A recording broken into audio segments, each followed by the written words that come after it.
Hello YouTube, welcome back to the channel. I am changing my process slightly. The full lesson will be available on my Patreon. Please subscribe. Otherwise, thanks for watching. Enjoy the video. And with this video, we're going to talk about tremolo. So tremolo is really cool because the mandolin and the violin are actually cousins of each other. They have the same family. When it comes to violin, it's violin, viola, however you say it, cello, and bass. And then you have mandolin, mandocello, mandolin, mandola, mandocello, and bass, mando bass. So it kind of has the same type of family. So with tremolo, we're trying to do some things that you hear done on a fiddle or a violin, we're trying to recreate on the mandolin. But before we start, let's talk about something that's really important. We've learned some open string arpeggios and some double stop patterns, all that stuff. From now going forward, we're going to refer to those as devices. And when I say devices, I really mean like a tool, right? So if you had just a toolbox full of stuff that you could just open your toolbox and you can go, okay, I have all these pieces right here and I'm gonna use them in different places. And they have different applications, you know, a screwdriver doesn't work where a ratchet works and so on and so forth. So we want to start thinking of all of these little things as like tools in our toolbox to use in different places and how to kind of cover up mistakes even, or how to even embellish or improvise on those mistakes. So we've covered open string arpeggios and double stops. What I want to start now looking at is tremolo. What's great about this lesson is that we're going to use some of our previous lessons. Now before we go any farther, let's think about what tremolo is. So just from a listener's perspective, right? So if you hear a violin or a fiddle, for bluegrass perspective, if you hear one of those instruments hold a note with a long bow, right? Well, we want to be able to do that as well. And to me, how I understand the mandolin is really why we have two strings. So that's the first thing we want to think about, right? What are we trying to do? We're trying to recreate a sustained note. So we're really reproducing kind of what we hear on the fiddle with the tremolo. From there, you know, you can have different types of sustained notes, whether it be a double stop or whatever, and we can add on top of that. So let's first look at what to do with our right hand, because I think that's going to be the biggest thing when it comes to tremolo, is that people can make the shapes all day long, but they don't really know what they're doing or supposed to be doing with their right hand when they play tremolo. So first thing we want to do is we want to kind of look at our right hand here. So if I'm doing tremolo,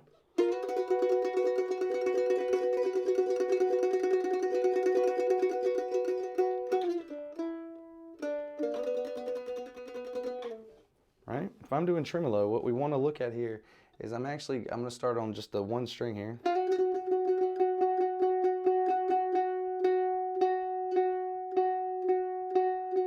At its core, it is just a down up. You know what I mean? It's just, you hit the top string and then the bottom string. Hey, now, thanks for watching. This section of the video is only available on my Patreon. Stick around, there's more though. Yeah. What are we doing with the two string tremolo, right? We have to be conveying some type of harmony. So to do that, you really have to make sure that you know which direction that note should be on. And well, here's what I mean by that. So if I have this chord, which is just the F sharp and the D, that is like a D chord. So that means that I'm really going to be doing my bass tremolo off of the D as opposed to the F sharp. Right? If the chord changes, the chord shape changes, your emphasis may be on the opposite string there. It just depends on what it means harmonically to the song. So that's something really important to think about. So let's look at the mechanics of it, right? The mechanics of a double string tremolo are going to look something. Again, I kind of really get it going on one, and then I extend that downstroke. I extend that first down, and then boom, boom, boom, one down, up, down, so up. Now let's talk about the best places to put your left hand, right? So going back to the double stop lesson that was previously on the channel, on both channels, on the YouTube and on the Patreon, really easy way to do this is going to be to just use that double stop pattern. This is a G, A minor, B minor, C, D, E minor, F sharp diminished, right? That's the biggest thing that I like to do when I teach, is kind of use things that we know, and now that we've kind of built a little bit of a foundation of arpeggios and double stop patterns and all that other stuff, we can really, really kind of build on that, right? So we've got your where and how. Now let's think about the timing of it, right? 1, 2, 3, 4. 1, 2, 3, 4. 1 and 2 and 3 and 4 and 1 and 2 and 3 and 4 and 1 and 2 and 3 and 4 and 1 and 2 and 3 and 4. Now you can kind of hear the pulsing of it. We need to think about this as kind of a pulsing thing. That will give you much more of a mandolin phrase than it will if you're just up, down, up, down, up, down, up, down, up, down, right?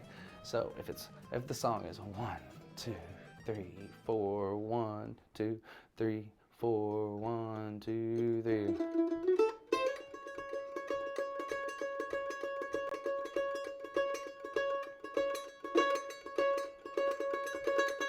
Right, because so once we get it down as the first pulse, 1, 2, so 3, 4, 1, 2, 3, 4, 1 and 2 and 3 and 4 and 1 and 2 and 3 and 4. Now we can double it, right?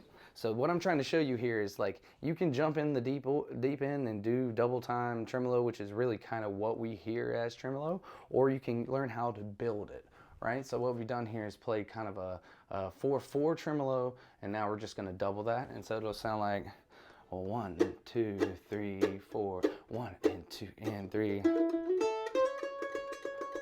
4, 1, 2, 3, 4. 1, 2, 3, 4. 1, 2, 3, 4.